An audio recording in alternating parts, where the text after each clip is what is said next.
చూస్తున్నాం నాగర్ కర్నూలు జిల్లాలో ఏదైతే మృతదేహం లభ్యమైందో దానికి సంబంధించి ఒకవైపు కీలక పరిణామం చోటు చేసుకుందని చెప్పాలి.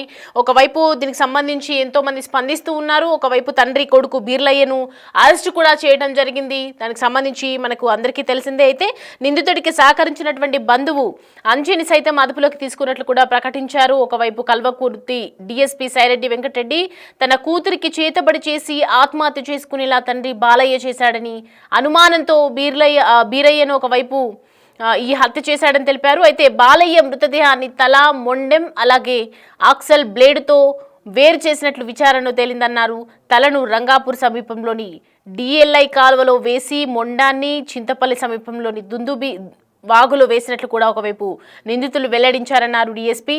నిందితుల నుండి ఒక కారు, బైకు, ఆక్సా బ్లేడు, 4 చెవిపోగులు, ఇటు 2 సెల్ ఫోన్స్ స్వాధీనం చేసుకున్నారు పోలీసులు. మొత్తానికి బీరయ్యకు సహకరించినటువంటి అంజీ సైతం కూడా అరెస్ట్ అవ్వడం జరిగింది. ఒకవైపు కర్నూలు జిల్లా కల్వకుర్తిలో జరిగినటువంటి ఈ దారుణానికి సంబంధించి ఇటు గ్రామస్తులు కూడా పూర్తి స్థాయిలో దీనికి సంబంధించి పర్యవేక్షిస్తున్నారని చెప్పొచ్చు. అయితే ఒకవైపు దీనికి సంబంధించి పోలీసులు కూడా మాట్లాడటం జరిగింది. అలాగే మాజీ ఎమ్మెల్యే మాట్లాడడం జరిగింది. అక్కడ సంబంధించినటువంటి దీనికి సంబంధించి మనం ఒకసారి మా ప్రతినిధి అందుబాటులో ఉన్నారు, శంకర్ని అడిగి తెలుసుకుందాం. శంకర్, తండ్రికి అలాగే ఇటు ఒకవైపు సపోర్ట్ చేసినటువంటి వాళ్ళని, ఈ హత్యకు కారణమైనటువంటి వాళ్ళని కూడా అరెస్ట్ చేయడం జరిగింది. ఏం చెప్తున్నారు? దీంట్లో అనేక రకాలైనటువంటి ట్విస్టులు కనిపిస్తున్నాయి. గతంలో ఏదైనా వివాదం ఉందా? ఎందుకు జరిగింది హత్య అని అనుకోవచ్చు? జిల్లా కల్వకుర్తి నియోజకవర్గంలో దారుణం చోటు చేసుకుందని చెప్పవచ్చు. ఈ నెల 3వ తేదీన కల్వకుర్తి పట్టణానికి చెందినటువంటి బీరయ్య హత్యకు గురయ్యాడు. అంటే మొత్తంగా ఆ బీరయ్య వ్యవసాయ క్షేత్రానికి వెళ్ళాడు. తిరిగి రాకపోయేసరికి కుటుంబ సభ్యులు పోలీస్ స్టేషన్ లో ఫిర్యాదు చేశారు. తన తండ్రి కనిపించట్లేదంటూ కూడా రెండో కొడుకు అయినటువంటి వ్యక్తి అక్కడ ఫిర్యాదు చేయడం జరిగింది. మొత్తంగా ఈ కేసును టేకప్ చేసినటువంటి పోలీసులు, కల్వకుర్తి పోలీసులు దీని మీద ప్రత్యేకమైనటువంటి నిఘా పెట్టారు. అసలు బీరయ్య ఎక్కడికి వెళ్ళి ఉంటాడు, ఆ రోజు బీరయ్యకు సంబంధించినటువంటి ప్రతి మూమెంట్ కూడా పూర్తిగా వివరాలను వారి కుటుంబ సభ్యులతో కలిసి తెలుసుకున్నారు. ఇదే క్రమంలో తను బీరయ్య వ్యవసాయ క్షేత్రానికి వెళ్ళాడని కూడా అక్కడ ఉన్నటువంటి కుటుంబ సభ్యులు చెప్పడంతో పోలీసులు వెంటనే ఆ వ్యవసాయ క్షేత్రానికి చేరుకున్నారు. అయితే అక్కడ పోలీసులకు కొంత రక్తపు మడుగలు, రక్తపు మరకలు ఇవన్నీ కూడా కనిపించాయి. అంటే అక్కడ ఏదో జరిగి ఉంటుంది అనే కోణంలో కూడా పోలీసులు మొత్తంగా ఎవరైతే కొడుకు బీరయ్యను అదుపులోకి తీసుకున్నారు. అదుపులోకి తీసుకోవడంతో పాటు అసలు తండ్రి బాలయ్యను ఏం చేశారంటే, మొదటగా బాలయ్య కనిపించట్లేదని చెప్పి ఫిర్యాదు చేయడంతో ఆ బీరయ్యను అదుపులోకి తీసుకోవడంతో పాటు అసలు తండ్రిని ఏం చేశారంటూ కూడా ప్రశ్నించినటువంటి పరిస్థితి కనిపించింది. మొత్తంగా పోలీసుల విచారణలో మొత్తంగా బీరయ్యే తన తండ్రి బాలయ్యను హత్య చేశాడు కాబట్టి ఖచ్చితంగా చెప్పాలి ఏం జరిగి ఉంటుందనే క్రమంలో కూడా అతన్ని బీరయ్యను ప్రశ్నించడంతో బీరయ్య క్లియర్ కట్ గా తన తండ్రిని తనే బాలయ్యను హత్య చేసినట్టుగా కూడా అతను ఒప్పుకున్నాడు. మొత్తంగా హత్య చేసిన తర్వాత తండ్రి మృతదేహాన్ని, అంటే తండ్రికి సంబంధించినటువంటి మృతదేహాన్ని అక్కడ ఏదైతే సమీపంలోని చింతపల్లి సమీపంలో దుందుబి వాగులో పడేసినట్లు కూడా నిందితుడు అయినటువంటి బీరయ్య పోలీసులకు చెప్పడం జరిగింది. అయితే ఇక్కడ ఒక విషయాన్ని క్లియర్ గా గమనించవచ్చు. తన సొంత తండ్రిని అత్యంత పాశవికంగా యాక్సా బ్లేడ్ తో తలా మొండాన్ని వేరు చేయడం ఎంత దారుణమైన విషయం అంటే, ఈ విషయం ఒక్కసారిగా స్థానికంగా ఉన్నటువంటి ప్రజలంతా కూడా భయాందోళనకు గురయ్యారు. తండ్రి మొండాన్ని వేరు చేసి తలను ఒక చోట, మరియు అదే విధంగా మృతదేహాన్ని అంటే బాడీనంతా కూడా ఒక చోట వేయడం, ఆ తలను ఒక చోట వేయడంతో బీరయ్య చేసినటువంటి ఈ పనికి స్థానికంగా ఒకసారి పెద్ద భయాందోళన వ్యక్తం చేస్తున్నారు స్థానికంగా ఉన్నటువంటి వారంతా కూడా. మొత్తంగా బీరయ్యకు సంబంధించి బాలయ్యను హత్య చేసే సమయంలో, అంటే తండ్రి బాలయ్యను హత్య చేసే సమయంలో అతనికి తన బంధువు అయినటువంటి అంజి కూడా సహకరించాడు. అంటే ఒకరి వల్ల ఇది సాధ్యం కాదు. వ్యవసాయ క్షేత్రంలో మొదటగా తన తండ్రితో దాడికి దిగాడు. దాడికి దిగడంతో కర్రతో తలపై బాధడంతో తండ్రిని విచక్షణ రహితంగా కొట్టి చంపాడు. అక్కడితో ఆగకుండా తన బంధువు అయినటువంటి అంజి సహాయాన్ని తీసుకొని తన తండ్రికి సంబంధించినటువంటి డెడ్ బాడీ నుండి తల భాగాన్ని, అదే విధంగా మొండెం భాగాన్ని ఇదంతా కూడా వేరు చేసిన తర్వాత చింతలపల్లి వాగులో తనకు సంబంధించినటువంటి తండ్రి డెడ్ బాడీని వేయడం, అదే విధంగా మిగతా మొండెంకు ఏదైతే పై ఉన్నటువంటి తల భాగం అంతా కూడా డిఎల్ఐ కాలువలో వేసి మొండాన్ని డిఎల్ఐ కాలువలో పడవేయడం జరిగింది. మొత్తంగా పోలీసులు ఎప్పుడైతే బీరయ్యను అదుపులోకి తీసుకున్నారో పూర్తి వివరాలు రాబట్టడానికి ఆయనతో విచారణ చేపట్టారు. వెంటనే కల్వకుర్తికి సంబంధించినటువంటి డిఎస్పీ కూడా దీని మీద ప్రత్యేకమైనటువంటి దృష్టి సారించాడు. సైరెడ్డి వెంకటరెడ్డి ఎవరైతే డిఎస్పీ ఉన్నారో అసలు వెంటనే ఆ యొక్క తల భాగాన్ని మొండాన్ని కూడా కనుక్కోవాలి, తల భాగాన్ని అదేవిధంగా శరీర భాగాన్ని కనుక్కోవాలని చెప్పి పోలీసులకు ఆదేశాలు ఇవ్వడంతో చింతపల్లి వాగు సమీపంలో స్థానికంగా ఉన్నటువంటి సిఐ కావచ్చు, ఎస్ఐ కావచ్చు, వీరంతా కూడా అక్కడికి చేరుకోవడంతో పాటు అక్కడ డ్రోన్ల సహాయంతో అదంతా కూడా వాగు ప్రాంతం అంటే ఎక్కడో 3వ తేదీన పడేసినటువంటి డెడ్ బాడీ 2 రోజుల తర్వాత ఎలా దొరుకుతుందనే క్రమంలో కూడా పోలీసులు గజయితగాల సాయంతో కూడా ఆ పరిసర ప్రాంతాలంతా కూడా ముమ్మరంగా గాలింపు చర్యలు చేపట్టారు. మొత్తంగా అంటే ఇది వెతుకుతున్న క్రమంలో ఓవరాల్ గా ఇక్కడ వాగుకు సమీపంలో మొత్తంగా ఇది దొరకడంతో అంటే డెడ్ బాడీ లభించింది. ఇక డెడ్ బాడీ లభించిన తర్వాత ముండానికి సంబంధించినటువంటి విషయాన్ని కూడా వాళ్ళు ఎక్కడైతే డిఎల్ఐ కాలువలో వేసినట్టు చెప్పడంతో అక్కడికి కూడా వెళ్లి పోలీసులు ముండాన్ని అదేవిధంగా డెడ్ బాడీని ఇది కూడా తీసుకోవడంతో పాటు వాటిని ప్రభుత్వ ఆసుపత్రికి తరలించారు. ఇక ముఖ్యంగా దీనిపైనటువంటి స్థానికంగా కావచ్చు, మరి ఒకవైపు ఎవరైతే చనిపోయినటువంటి బాలయ్య ఇతను చేతబడులు చేస్తుండేవాడు. చేతబడులు చేసిన క్రమంలోనే ఎవరైతే వీరయ్య కూతురు ఉందో గతంలో తను ఆత్మహత్య చేసుకుంది. దీనికి కారణం తన తండ్రి అని చెప్పి భావించడంతో పాటు ఆస్తి తగాదాలు కూడా ఉన్నట్టు తెలుస్తుంది.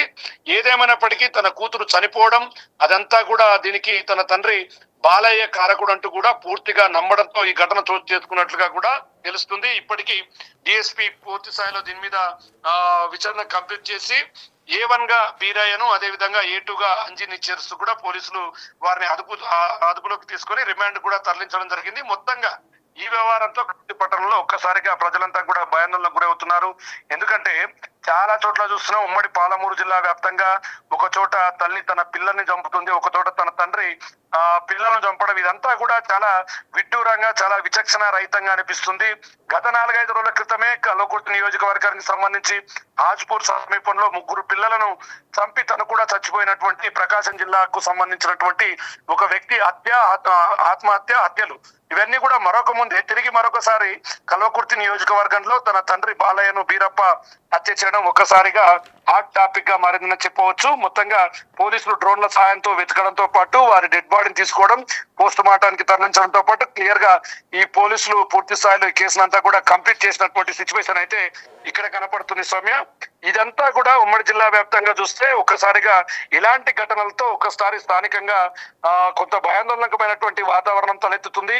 ఇలాంటివి ఎక్కడైనా అంటే ఇంట్లో చిన్న చిన్న గొడవలు కావచ్చు, మరోవైపు పాత కక్షలు ఎవరైతే గతంలో గొడవలు ఉన్న క్రమంలో తిరిగి వాటిని మనసులో పెట్టుకుని ఇలాంటి వాటికి పాల్పడడం పూర్తి స్థాయిలో జరుగుతున్నాయి. కాబట్టి ఇలాంటి వాటి పట్ల జాగ్రత్తగా ఉండాలని చెప్పి కూడా పోలీసులు ఒకవైపు చెప్తున్నారు.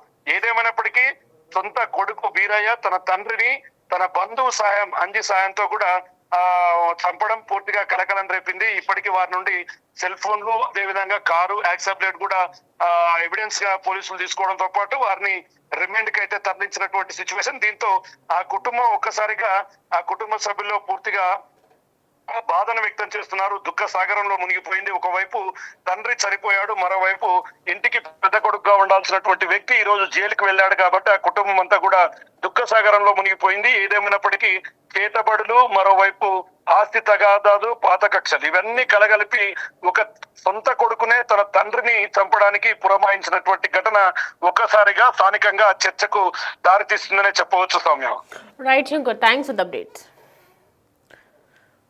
రైట్, మొత్తానికైతే ఒకవైపు చూస్తున్నాం ఆస్తి తగాదాలు, అలాగే మిగతా ఇతరితర కారణాలు కూడా ఉన్నాయి. ఒకవైపు తన తండ్రే కూతురికి చేతపడి చేశారన్న ఒక ఆరోపణలు కూడా ఉన్నాయి. సో ఈ అనుమానంతోనే ఒకవైపు తన తండ్రిని చంపడం జరిగింది. తన తండ్రికి సంబంధించి అనేక రకాలుగా వివాదాలు కూడా వాళ్ళిద్దరి మధ్య ఎన్నో రోజులుగా జరుగుతూ ఉన్నాయి. సో ప్రజెంట్ అయితే ఒక మృతదేహం ఏ విధంగా లభ్యమైందంటే ఎవరు ఊహించని విధంగా లభ్యమైనట్లుగా మనకి ప్రస్తుతం అయితే సమాచారం అందుతుంది. ఎందుకంటే ఒక తండ్రిని చంపే దారుణాతి దారుణంగా చంపడం జరిగింది. తల మొండెం అన్ని కూడా వేరు చేసి బాడీని ముక్కలు ముక్కలుగా నరికి చంపడం జరిగింది. దీనికి సపోర్ట్ చేసిన వాళ్ళని కూడా ప్రస్తుతం అదుపులోకి తీసుకున్నారు. ప్రస్తుతం అయితే నాగర్ కర్నూలు జిల్లాకు సంబంధించి గ్రామస్తులు కూడా ఒకవైపు రియాక్ట్ అవుతూ ఉన్నారు. మరి అక్కడికి సంబంధించినటువంటి కొన్ని బైట్స్ కూడా ఉన్నాయి మన దగ్గర. అక్కడ పోలీసులు ఏం మాట్లాడుతున్నారు, అలాగే అక్కడ గ్రామస్తులు మాజీ ఎమ్మెల్యేగా పనిచేసినటువంటి వారు ఏం మాట్లాడుతున్నారు, మాజీ స్థానిక ఎమ్మెల్యేలు ఏం మాట్లాడుతున్నారు ఒకసారి మనం చూద్దాం. బాలయ్య కల్వకుర్తిలో చనిపోవడం జరిగింది. మరి 3 రోజులకు డెడ్ బాడీ లభ్యమైంది. ఇంకా తల లభ్యం కాలేదు. కులస్తులు మొత్తం కూడా ఫోన్ చేస్తే నేను కూడా సానుభూతి కొరకు వాళ్ళను పరామర్శించడానికి ఇక్కడ రావడం జరిగింది. ఇక్కడ వచ్చిన తర్వాత ఈ దృశ్యం చూస్తే హృదయ విదారకమైనది, అసలు ఎంతో బాధాకరమైనటువంటి విషయం. ఇలాంటి సంఘటనలు భవిష్యత్తులో ఎక్కడ కూడా జరగకూడదు. కొడుకులో కోపం వస్తే ఆ విధంగా కోపాన్ని కొంత చల్లార్చుకోవాలి, తండ్రిలో కోపం వస్తే తండ్రి కూడా చల్లార్చుకోవాలి. ఈ మధ్య కాలంలో ఎక్కడ కూడా రక్త సంబంధం కూడా లేదు. రక్త సంబంధికులే రక్త సంబంధికులు చంపుతుంది, భార్య భర్తను చంపుతుంది, భర్త భార్యను చంపుతున్నాడు, మరి భార్య భర్తలు కలిసి పిల్లలు చంపేస్తుంది. కట్టతోని కొట్టడంతోని బాగా కొట్టడంతోని అక్కడ కింద పడిపోయిండు, రక్త మార్పులతో ఉన్నాడు. ఆ తర్వాత తన అంజీ అనే వ్యక్తిని ఏటుని కారు రెడీగా పెట్టుకొని రంగాపూర్ చౌరస్తా ఇక్కడ దగ్గరలో టౌన్ లో దగ్గరలో ఉన్నాడు. అతను పిలవగానే ఎమ్మటే వచ్చేసి వాళ్ళ తండ్రిని తీసుకొని పోవటం ఎమ్మటే జరిగింది. ఆ తర్వాత ఈయన బైక్ మీద వెళ్ళి ఈ ఒంగూరు మండలము రంగాపూర్ డిఎల్ఐ కాలువ దగ్గర యాక్సా బ్లేడ్తో తలని మొండాన్ని వేరు చేసి ఆ డిఎల్ఐ కాలువలో తలని వేయటం అనేది జరిగింది. ఆ తర్వాత అదే కారులో తీసుకుని వెళ్ళి డిండి చింతపల్లి దగ్గర బ్రిడ్జి పై నుంచి బాడీని తోసి నీళ్లలో వేయటం అనేది జరిగిన తర్వాత ఇద్దరు కలిసి పరారయ్యి వినారు. అతనిలో సిఐ కల్లకుర్తి గారు, ఎస్ఐ మాధవరెడ్డి గారు, సిఐ కల్లకుర్తి మన ఐఓ గారు నాగార్జున గారు ఈ నమ్మదగిన సమాచారంతో వీళ్ళిద్దరిని కారుతో సహా పట్టుకోవడం అనేది జరిగింది.